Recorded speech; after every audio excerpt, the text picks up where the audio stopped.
कल एक आरोप लगाया है कि उनका जो इलेक्ट्रिसिटी बिल है वो 1 लाख रुपया आया है और वो भी उस घर का जिसमें वो रहती नहीं है। तो मैं आपको बताना चाहूँगा कि ये सत्य नहीं है। ये मैडम कंगना रनौत जी का जो घर है मनाली में, उसका ये बिल है। इस बिल से ये स्पष्ट है, पहली तो बात है कि देखिए उनका 94.82 किलोवाट के आसपास का लोड सेंक्शन है, वो भी एचटी लाइन के ऊपर, जो कि बहुत अत्यधिक होता है। उन्होंने इस महीने कोई 9000 यूनिट्स कंज्यूम किए और 9000 यूनिट्स कंजप्शन के मुताबिक उनका जो 55,000 के आसपास का बिल आया। 55,000 का बिल है मार्च का, 28 डेज का है बिलिंग जो उनको हुई है। तो अब देखने की बात यह है कि इन्होंने पिछले जनवरी और फरवरी का जो बिल है वो पे नहीं किया था, वो कि जो कि 32,000 के आसपास है। यदि दोनों को मिला दिया जाए, पुराने एरियाज और करंट बिल को मिला दिया जाए, तो ये 91,000 प्लस का बिल है, ना कि 1 लाख रुपए का। तो ये जो बिल जो उनको ज़्यादा दिख रहा है, यदि उन्होंने टाइमली पेमेंट की होती जनवरी और फरवरी के बिल की, तो ये 55,000 ही होता है।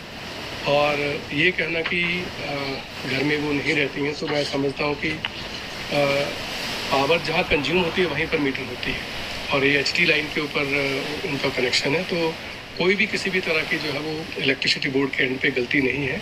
पावर उनके घर में कंज्यूम हुई है, इसी वजह से वो मीटर हुई है। और एक और मैं बात आपके ध्यान में लाना चाहूँगा कि उनको जो है वो इस महीने तकरीबन 700 रुपया जो सब्सिडी सरकार दे रही है, वो भी उनके बिल में उनके जो है वो मतलब उसका क्रेडिट उनको मिला, उसको उनको फायदा।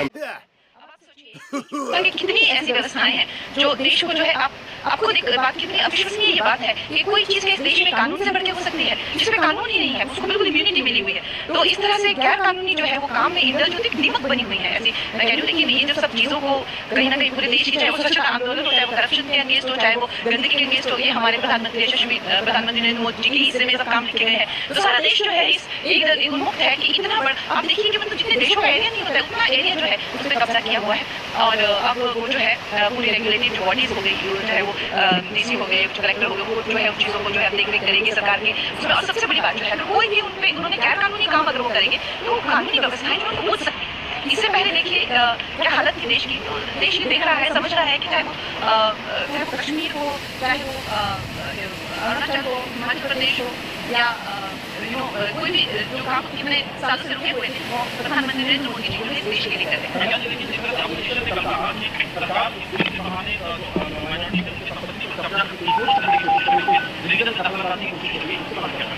देखिए, ये जो हमारे विपक्ष है, इसको जितना विस्तृत रूप से बताना था हमारे होम मिनिस्टर जी ने, गिरिराज जी ने बहुत इलैबोरेट इसको किया हुआ है।